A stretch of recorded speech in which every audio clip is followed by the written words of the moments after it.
जय हिंद दोस्तों। कैसे हैं आप लोग। आशा करता हूं आप सभी अच्छे होंगे और आप लोग अपनी तैयारी में जुड़े हुए होंगे। रेलवे ग्रुप डी 2025 की वैकेंसी इस साल टोटल 32,438 पोस्ट पे आई है और इसी 32,438 पोस्ट के लिए कंपटीशन गला काट रहने वाला है, क्योंकि एलिजिबिलिटी क्राइटेरिया में कोई भी बदलाव नहीं किया गया है। मिनिमम 10th पास ही मांगा गया है। लगभग इसमें 1 करोड़ से भी ज़्यादा फॉर्म अप्लाई होंगे, क्योंकि 2019 की ही वैकेंसी से 1,20,00,000 फॉर्म अप्लाई हो गए थे। इस वीडियो में हम लोग बात करेंगे कि जब 2019 में 1,03,000 वैकेंसी थी तो क्या कट ऑफ अलग अलग बोर्ड में देखने को मिली थी, और इस साल वैकेंसी मात्र 32,000 के आसपास ही है तो क्या कट ऑफ देखने को मिल सकती है। आपका सेफ स्कोर क्या रह सकता है 2025 वैकेंसी के लिए, कि कितने सवाल आपको मिनिमम सही करने ही होंगे। तो पूरे वीडियो को आपको ध्यान से देखना है, और यदि आप लोग चैनल पर पहली बार आए हैं या अभी तक भी सब्सक्राइब नहीं किए हैं तो कर लें, ताकि जो भी रेलवे एग्जाम्स के आगे के अपडेट्स हो उसकी सही और ऑफिशियल जानकारी आपको मिल सके। दोस्तों, यदि आप लोग 2025 की वैकेंसी को 2019 की वैकेंसी से कंपेयर करेंगे तो आप लोग देख सकते हैं 2019 में टोटल 1,03,769 वैकेंसी थी और इस साल मात्र 32,000 के आसपास ही, लगभग 1/3 से भी वैकेंसी इस साल कम है। यदि आप लोग one of the top board देखेंगे 2019 का, तो आप लोग देख सकते हैं आपका जो नॉर्दर्न रेलवे था, नॉर्दर्न रेलवे जो दिल्ली बोर्ड है या चंडीगढ़ बोर्ड है, वहां पे 13,153 वैकेंसी थी और इस साल भी नॉर्दर्न रेलवे दिल्ली में ही सबसे ज़्यादा वैकेंसी है। उसके बाद जो आप लोग देख सकते हैं जैसे कि वेस्टर्न रेलवे में 10,000 प्लस वैकेंसी थी, सेंट्रल रेलवे में 9,000 समथिंग वैकेंसी थी। उसके बाद आप लोग यहाँ पे देखें जो ईस्टर्न रेलवे थी, यहाँ पे भी 10,000 प्लस वैकेंसी थी। यानी बहुत सारे ऐसे बोर्ड थे जहाँ पे वैकेंसी 9,000 10,000 देखने को मिले थे। साउथ सेंट्रल रेलवे में भी 9,000 प्लस वैकेंसी थी। उसके बाद देख सकते हैं आपको यहाँ पे सौदर्न रेलवे जो चेन्नई बोर्ड था वहाँ पे भी 9500 के आसपास वैकेंसी थी 2019 में। और इस साल जो one of the top board है जहां पे वैकेंसी अच्छी खासी है, देख सकते हैं आपका सौदर्न रेलवे चेन्नई है जहां पे वैकेंसी 2694 है। सेंट्रल रेलवे मुंबई जहां पे वैकेंसी 3200 के आसपास है। वेस्टर्न रेलवे मुंबई जहां पे वैकेंसी 4,672 है और नॉर्दर्न रेलवे दिल्ली सबसे ज़्यादा वैकेंसी 4,785 वैकेंसी के साथ। तो कुछ ऐसे बोर्ड इस साल भी है जो 2019 के कंपेयर करेंगे तो 2019 में भी उन सभी बोर्ड में सबसे ज़्यादा वैकेंसी थी और अभी भी 2025 में भी जितनी भी वैकेंसी आई है उसमें ही सबसे ज़्यादा वैकेंसी इन्हीं सभी बोर्ड में है, क्योंकि ये सभी जो बोर्ड है वो एक लंबा एरिया कवर करते हैं, एम्प्लॉय ज़्यादा है, वैकेंसी ज़्यादा होती है। अब हम लोग बात करते हैं कि 2019 के जो टॉप के बोर्ड थे जहाँ पे वैकेंसी 10,000 प्लस थी या 10,000 के आसपास थी, वहां 2019 में क्या कट ऑफ देखने को मिला था। तो सबसे पहले हम लोग बात करते हैं नॉर्दर्न रेलवे दिल्ली से ही या चंडीगढ़ बोर्ड से, जहां पे वैकेंसी 13,153 थी। आप लोग यहां पे देख सकते हैं group D 2022 cut off Chandigarh board या नॉर्दर्न रेलवे दिल्ली बोर्ड, जहां पे वैकेंसी 13,000 प्लस थी।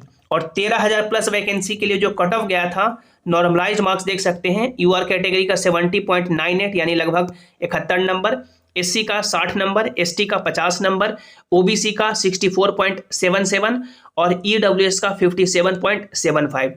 13,000 प्लस वैकेंसी थी तो इतनी कट ऑफ गई थी और इस साल वैकेंसी नॉर्दर्न रेलवे दिल्ली में मात्र 4785 है। आप लोग इमेजिन कर सकते हैं ये जो कट ऑफ है इस साल लगभग यूआर कैटेगरी का 80 के आसपास पहुंच जाएगा।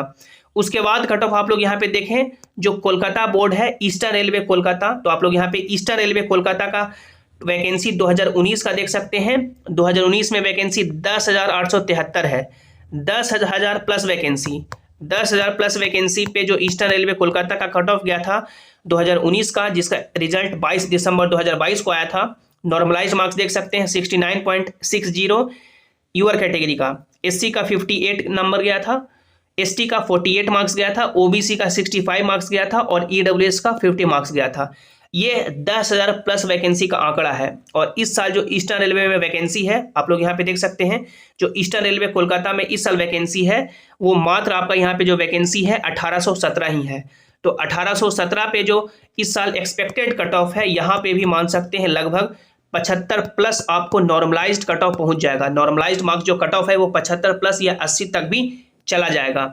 उसके बाद यहाँ पे देखें अहमदाबाद बोर्ड जो आपका वेस्टर्न रेलवे मुंबई है, WR बोर्ड जहाँ पे वेस्टर्न रेलवे मुंबई में जो 2019 में वैकेंसी थी, आप लोग यहाँ पे देख सकते हैं जो वेस्टर्न रेलवे मुंबई में 2019 में जो वैकेंसी थी वो 10,000 प्लस वैकेंसी थी। और 10,000 प्लस वैकेंसी में यहाँ पे क्या कट ऑफ देखने को मिला है, 10,000 प्लस वैकेंसी था 2019 में। और जब रिजल्ट 22 दिसंबर 2022 को आया तो जो कट ऑफ नॉर्मलाइज गया है, यूआर कैटेगरी का 62 मार्क्स, एससी कैटेगरी का 50 नंबर, एसटी का 49 मार्क्स, ओबीसी का 58 और ईडब्ल्यूएस का 51। ये 10,000 प्लस वैकेंसी पे है। और 2025 में इस साल कितनी वेस्टर्न रेलवे मुंबई में वैकेंसी है, वेस्टर्न रेलवे मुंबई में इस साल वैकेंसी देख सकते हैं 4672 है। तो 4672 पे भी यानी कि वेस्टर्न रेलवे मुंबई में जो इस साल एक्सपेक्टेड कट ऑफ रह सकता है, जैसे नॉर्मलाइज्ड मार्क्स गया था कट ऑफ यूआर का 62 मार्क्स, और इस साल लगभग मान सकते हैं कि 70 प्लस या 75 तक भी नॉर्मलाइज्ड कट ऑफ जा सकता है। उसके बाद एक और बोर्ड का देखें जो बेंगलुरु बोर्ड है, यहाँ पे भी फॉर्म मान सकते हैं अच्छे खासे में अप्लाई होते हैं। 2019 में जो south western railway Bangalore board या हुबली बोर्ड था, देख सकते हैं जो साउथ वेस्टर्न रेलवे जहाँ पे वैकेंसी 7,167 थी, 7,167 वैकेंसी पे जो कट ऑफ गया था आप लोग यहाँ पे देख सकते हैं। नॉर्मलाइज मार्क्स गया था 66 गया था यूआर का, एससी का 52 गया था, एसटी का 48 गया था, ओबीसी का 60 नंबर और ईडब्ल्यूएस का 50 नंबर। ये वैकेंसी 7,000 प्लस पे गई है। और इस साल 2025 में कितनी वैकेंसी है साउथ वेस्टर्न रेलवे हुबली का, आप लोग देख सकते हैं साउथ वेस्टर्न रेलवे हुबली सबसे कम वैकेंसी के साथ खड़ा है 503 वैकेंसी के साथ ही। यहाँ पे मान सकते हैं जब 503 वैकेंसी है साउथ वेस्टर्न रेलवे हुबली का, मात्र इस साल 503 ही वैकेंसी है।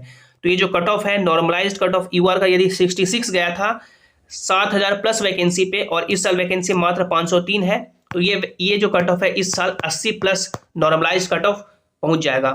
तो वैकेंसी इस साल आप सभी जान रहे हैं सभी बोर्ड में ऑन एंड अप्रोक्स कम ही है, कंपटीशन गला काट है। लगभग 1 करोड़ 20 लाख या 1 करोड़ 50 लाख तक भी फॉर्म इस साल अप्लाई होंगे, क्योंकि एलिजिबिलिटी क्राइटेरिया में कोई भी बदलाव नहीं किया गया है। मिनिमम 10th पास ही है, ग्रेजुएट भी अप्लाई करेंगे, 10th पास वाली भी अप्लाई करेंगे, 12th पास वाली भी अप्लाई करेंगे, जिन्होंने बीटेक किया है, एमटेक किया है, पीएचडी किया है, सभी अप्लाई करेंगे।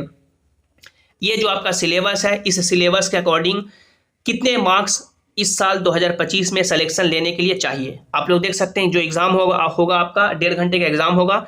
साइंस से 10th लेवल तक 25 सवाल पूछे जाएंगे, मैथमेटिक्स से 25 सवाल पूछे जाएंगे, रीजनिंग से 30 सवाल, जनरल अवेयरनेस करंट अफेयर मिलाकर के 20 सवाल, total 100 question, 100 number, negative marking 1/3। अब ये 100 मार्क्स में से कितना मार्क्स आपको लाना है, तो देखिए इस साल सिलेक्शन लेने के लिए किसी भी बोर्ड से आपको टारगेट लेके चलना है 70 प्लस मार्क्स का। 70 प्लस मार्क्स आपके रॉ मार्क्स होने चाहिए, 70 प्लस रॉ मार्क्स होने चाहिए। रॉ मार्क्स कहने का क्या मतलब होता है कि जब आप लोग एग्जाम दे के आए तो 70 सवाल आपके सही होने चाहिए, सभी निगेटिव हटा करके 70 नंबर आपके होने चाहिए। जब रिजल्ट आता है तो उसमें फिर आपका नॉर्मलाइजेशन होता है और नॉर्मलाइजेशन में लगभग ऑन एन अप्रोक्स 10 नंबर का फायदा होता है, किन्हीं के 15 नंबर भी बढ़ते हैं, किन्हीं के 8 नंबर भी बढ़ते हैं। तो ऑन एन अप्रोक्स आप लोग 10 नंबर भी लेके चलेंगे नॉर्मलाइजेशन में, तो ये जो 70 नंबर यदि आप लोग करके आते हैं तो आपका जो मार्क्स आ जाएगा वो 80 मार्क्स आ जाएगा और 80 मार्क्स पे सिलेक्शन आपका लगभग ऑन एन अप्रोक्स सभी बोर्ड में हो जाएगा। अब ये 70 नंबर आएगा कैसे, तो देखिए यहाँ पे जो सिलेबस है मैथमेटिक्स के 25 सवाल, रीजनिंग के 30 सवाल, टोटल आपका यहाँ पे 55 हो गया। 55 क्वेश्चन में से जैसे कि 25 मैथ है तो इसमें आप लोग 20 तो करेंगे ही, 25 में से 20 मैथ तो करेंगे ही, प्लस रीजनिंग 30 है तो 25 आप लोग करेंगे ही, यानी 55 नंबर में से आप लोग यहाँ पे 45 नंबर लेके आ चुके हैं। अब 45 नंबर कैसे आएगा, जो ये आपको सिलेबस दिया गया है मैथ्स और रीजनिंग का, सिलेबस वाइज आप लोग सभी टॉपिक को कवर करेंगे और प्रीवियस ईयर पेपर लगाएंगे 2019 से लेकर के अभी तक जितने भी एग्जाम हुए हैं। जैसे 2019 में ग्रुप डी का हुआ, एनटीपीसी का हुआ, 2024 में अभी एएलपी का हो चुका है, टेक्नीशियन का हो चुका है, आरपीएफ का हो चुका है, जेई का हो चुका है। जितने भी प्रीवियस ईयर पेपर हैं, मैथ्स के सवाल हैं, सभी शिफ्ट के यदि आप लोग अच्छे से लगाएंगे, मॉक लगाएंगे, तो मैथ और रीजनिंग में डेफिनेटली 55 में से आप लोग 45 नंबर लेके आएंगे। लेकिन सबसे पहले आपको ये जो सिलेबस दिया गया है मैथ्स का और रीजनिंग का, हर टॉपिक को अच्छे से कवर करेंगे। तो 45 नंबर आपका यहाँ से आ गया। अब साइंस है 25 नंबर का, और ये जो साइंस है प्योरली 10th लेवल तक है, जो आप लोगों ने 9th और 10th में फिजिक्स में पढ़ा है, केमिस्ट्री में पढ़ा है और बायोलॉजी में पढ़ा है, वही पूछा जाएगा। तो ये साइंस 25 में से आपको 18 नंबर मिनिमम का टारगेट रखना होगा। अब 18 नंबर कैसे आएगा? एनसीईआरटी आपको 9th और 10th का पढ़ना होगा, कॉन्सेप्चुअल पढ़ना होगा, थ्योरी बेस्ड पढ़ना होगा, उसके बाद जितने भी प्रीवियस ईयर पेपर है वो आपको लगाने होंगे। यदि आपको ऐसा लगता है कि हम लोग एनसीईआरटी नहीं पढ़ेंगे, सिर्फ एमसीक्यू ही लगा लेंगे, एमसीक्यू 10,000 सॉल्व कर लेंगे, 20,000 सॉल्व कर लेंगे और हमारा नंबर 18 नंबर प्लस आ जाएगा साइंस में, तो वो पॉसिबल नहीं है। 2019 का यदि आप लोग बिना कुछ एनसीईआरटी पढ़े हुए एक बार सवाल लगा के देख लीजिए किसी भी शिफ्ट का साइंस का, आपको मालूम चल जाएगा कि आप लोग कितने पानी में हैं। तो 18 नंबर साइंस में लाने के लिए आपको एनसीईआरटी पढ़ना ही पड़ेगा। यदि एनसीईआरटी अच्छे से पढ़ते हैं सभी टॉपिक को, फिजिक्स के, केमिस्ट्री के और बायोलॉजी के, तो आप लोग 18 मिनिमम नंबर लेके आएंगे। 45 और 18 आपका 63 मार्क्स हो गया।